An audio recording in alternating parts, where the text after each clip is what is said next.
He killed his ego before his enemies.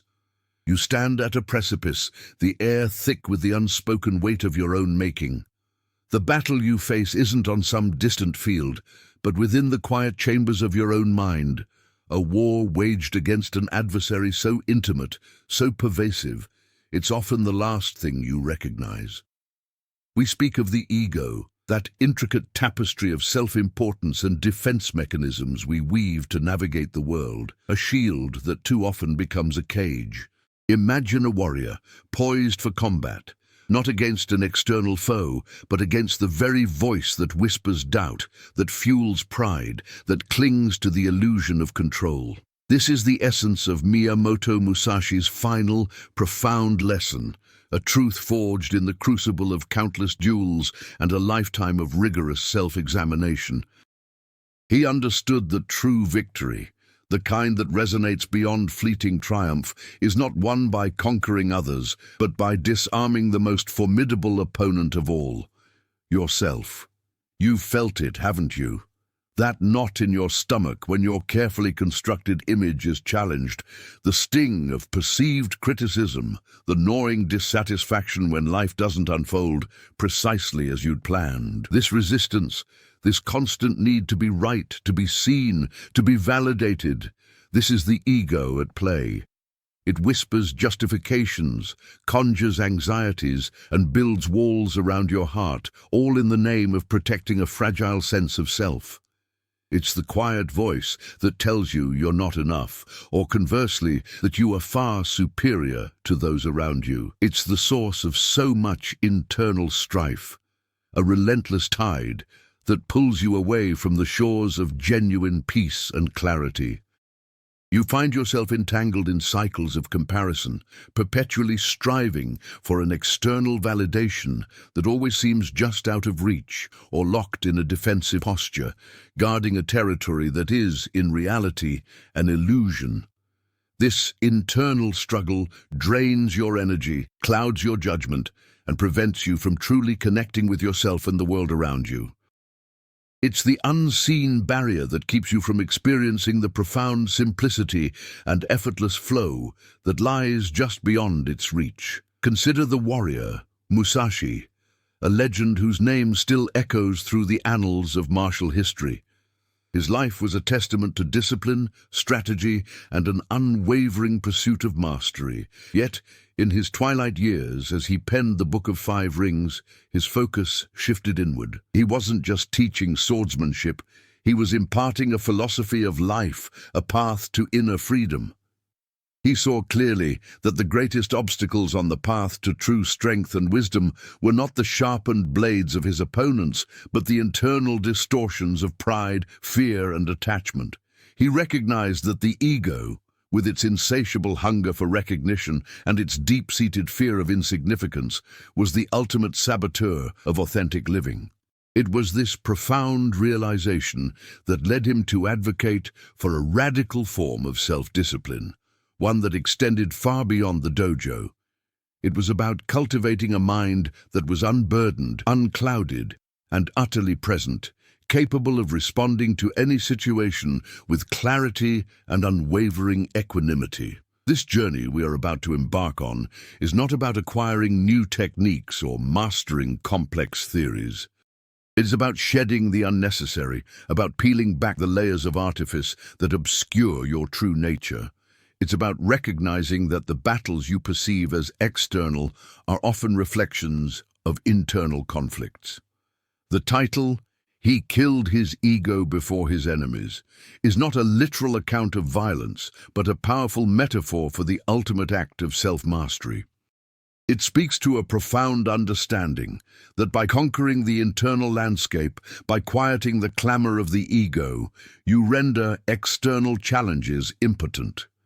You arrive at a place where the external world, with all its potential for conflict and adversity, no longer holds the power to dictate your inner state. This is not about becoming emotionless or detached. It is about developing a resilient inner core, a stillness that allows you to engage with life fully without being consumed by its storms. It is about finding a profound sense of freedom that is unshakable, regardless of external circumstances.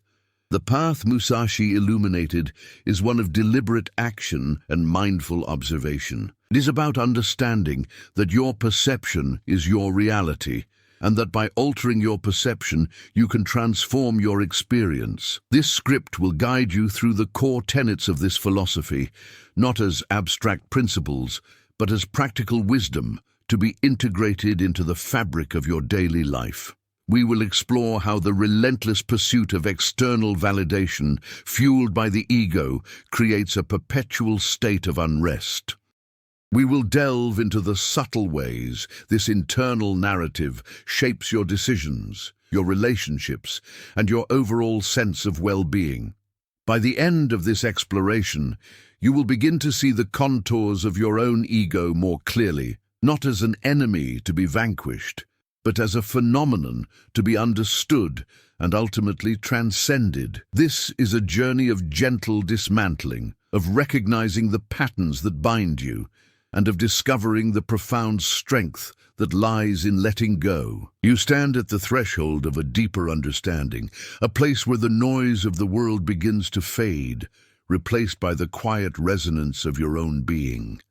The wisdom we will explore isn't about grand pronouncements or unattainable ideals.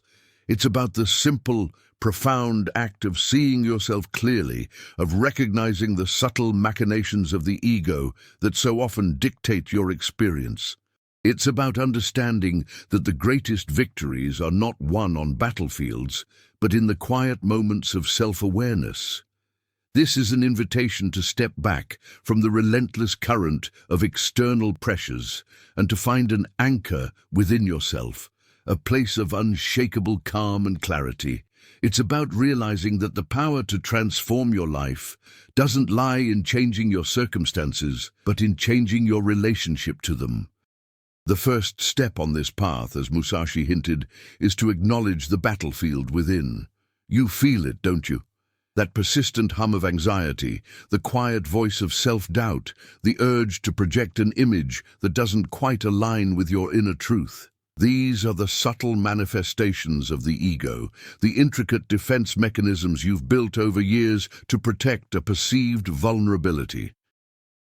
It's the part of you that craves approval, that recoils from criticism, that constantly measures itself against others. This ego, while seemingly protective, is also the source of your greatest internal conflicts, the architect of your anxieties, and the silent saboteur of your peace.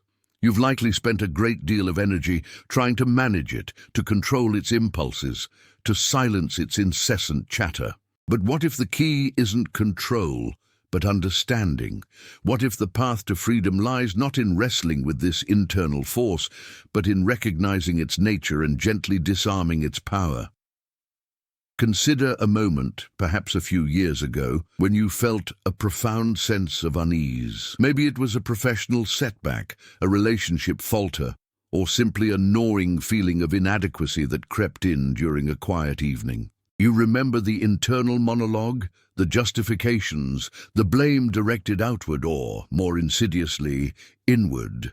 That was the ego at work, constructing a narrative to maintain its sense of self, however distorted. It's the part of you that insists on being right, even when evidence suggests otherwise. It's the part that clings to past hurts, replaying them endlessly, or that projects future anxieties, conjuring worst-case scenarios. This internal drama, while exhausting, serves a purpose for the ego. It reinforces its existence, its perceived importance. You might have tried to suppress these feelings, to push them away, or to distract yourself with endless activity. But like a persistent weed, they tend to resurface, often stronger and more entrenched. The unique angle of this exploration lies in its direct confrontation with this internal adversary, drawing inspiration from the stark clarity of Miyamoto Musashi's philosophy. He understood that true mastery, whether on the battlefield or in life, begins with an unshakable inner foundation. His teachings, particularly those hinted at in his later writings, speak to a profound dismantling of the self-constructed ego before any external conflict even begins. This isn't about becoming emotionless or detached. It's about cultivating a state of being where your reactions are not dictated by the ego's fear-driven impulses, but by a clear, unclouded awareness. It's about realizing that the energy you expend defending your ego, the anxiety you generate trying to protect a fragile identity, is energy that could be directed towards growth, connection, and genuine fulfillment. This script offers a different approach. Instead of offering platitudes or quick fixes, it invites you into a deeper understanding of your own inner landscape. We will explore how the ego creates a distorted perception of reality, how it fuels comparison, and how it traps you in cycles of dissatisfaction. The promise here is not a sudden eradication of the ego, but a gradual cultivation of awareness, a gentle disarming of its power. It's about learning to observe your thoughts and emotions without immediate judgment or identification, to see the ego's strategies for what they are, patterns of behavior, rather than fundamental truths about yourself. This is a journey towards a more authentic and resilient self, a self that is not defined by its defenses, but by its capacity for presence, clarity, and genuine connection. The first crucial insight is the understanding that your perception is not reality, but a carefully constructed interpretation. You see the world not as it is, but as your ego allows you to see it. This ego, with its ingrained biases and defense mechanisms, acts like a filter, shaping every experience before it even reaches your conscious awareness. It tells you what is good, what is bad, what is threatening, and what is desirable, all based on its own limited and often flawed programming. This can manifest in subtle ways. The way you interpret a colleague's casual remark as a personal slight, the way you magnify a minor inconvenience into a catastrophe, or the way you constantly compare your own progress to others, feeling either superior or inadequate. You might recall a time when you were absolutely convinced of your perspective on a situation, only to later realize how much you had overlooked or misinterpreted. This is the ego's masterful illusion at play, convincing you of its infallible judgment. The lived micro-scene here is simple. You receive an email that seems critical. Instead of immediately feeling defensive or hurt, you pause. You observe the physical sensations, the tightening in your chest, the quickening of your breath. You recognize these as the ego's alarm bells. You then consciously choose to reread the email, looking for objective information rather than emotional triggers. The humane takeaway is that by recognizing this perceptual filter, you begin to loosen its grip. You create space between the stimulus and your reaction, allowing for a more measured and less ego-driven response. This is the first step in disarming the internal critic and opening yourself to a more objective and compassionate view of yourself and others. The second insight is that the ego thrives on attachment, particularly attachment to outcomes and to a fixed sense of self. Musashi's path emphasizes fluidity and adaptability, concepts antithetical to the ego's need for permanence and control. The ego wants to hold on to successes, to ensure they are recognized and repeated. It also desperately wants to avoid failure, to protect its carefully curated image. This attachment creates immense suffering because life is inherently impermanent and unpredictable. You might find yourself agonizing over a decision, unable to commit because you fear the wrong choice and its potential negative consequences. Consequences that the ego magnifies. Or perhaps you dwell on past glories, unable to move forward because you're clinging to a version of yourself that no longer exists. The micro-scene. You are working on a project and a new idea emerges that challenges your initial concept. The ego immediately resists, fearing the extra work, the potential for failure, the disruption to its established plan. It whispers, "Stick with what you know, it's safer." But you recognize this voice. You acknowledge the attachment to your original plan and the fear of the unknown. You then choose to explore the new idea, not with the pressure of immediate success, but with curiosity and openness.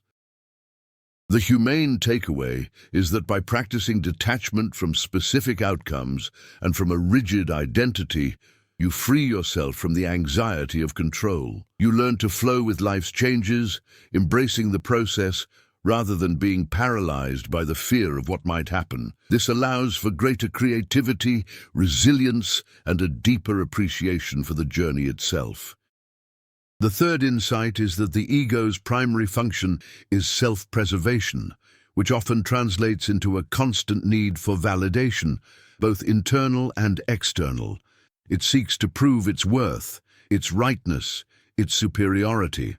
This leads to a perpetual cycle of seeking approval, of comparing oneself to others, and of constructing elaborate defenses against perceived threats to its existence. You might notice this in your interactions, the subtle boast, the defensiveness when questioned, the need to always have the last word. These are all ego-driven behaviors aimed at bolstering its fragile sense of self. Consider a situation where you share an accomplishment, and the ego immediately jumps in, not to simply share joy, but to ensure it's recognized as superior to others' achievements. Or perhaps, when faced with criticism, the ego immediately constructs a narrative of unfairness, deflecting responsibility rather than seeking understanding. The micro scene. You receive positive feedback on your work. Instead of immediately internalizing it as proof of your inherent brilliance, an ego trap, you acknowledge the effort and skill involved, appreciating the recognition without letting it define your entire worth. You also recognize that negative feedback, when it comes, is an opportunity for growth, not a personal indictment. The humane takeaway is that by understanding the ego's need for validation, you can begin to meet that need from a more authentic source, your own inner acceptance and self-compassion. This reduces the reliance on external approval, fostering a more stable and genuine sense of self-worth. You learn to value your efforts and your inherent being, independent of the opinions of others. Here lies the paradox. The ego, in its relentless pursuit of control and self-importance, ultimately binds you. It creates the very suffering it seeks to avoid.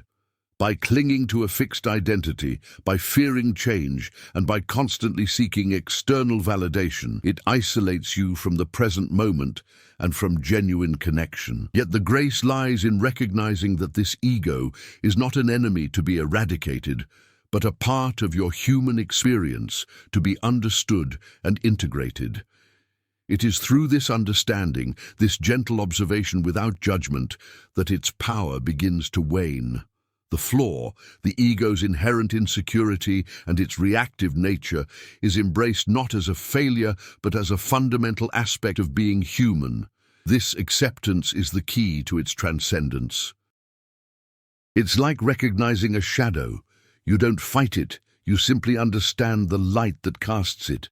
By acknowledging the ego's presence and its patterns, you create the space for a more authentic, resilient, and peaceful self to emerge, one that is not defined by its defenses, but by its capacity for presence and wisdom. Consider the warrior, Musashi, not just as a master of the sword, but as a profound student of the self. His ultimate victory was not over an opponent, but over the internal distortions that clouded his own clarity. He understood that the most formidable battles are fought and won within, long before any external conflict arises. This is the essence of disarming your enemies before they even appear. By cultivating an inner stillness, a profound acceptance of impermanence, and a deep wellspring of self-compassion, you render external challenges less potent. Your reactions cease to be knee-jerk defenses of a fragile ego and transform into considered responses, from a place of grounded awareness. This shift is not about becoming passive, but about becoming powerfully present, capable of navigating life's inevitable storms with a resilience born not of rigid control, but of fluid adaptability. The enduring insight is that the most significant transformations are often subtle, unfolding not in dramatic gestures, but in quiet, consistent practice. It's in the conscious choice to pause before reacting, to observe an anxious thought without judgment, to offer kindness to yourself when you stumble. These are the humble practices that, when woven into the fabric of your daily life, gradually dismantle the ego's hold. They are the quiet acts of courage that allow you to step out from behind the protective walls you've built and into the vibrant, unpredictable, and ultimately more fulfilling reality of simply being. The true practice begins now, in the gentle observation of your own unfolding experience, in the quiet commitment to meeting life not with the ego's defenses, but with the open heart of your authentic self. If this brought you clarity,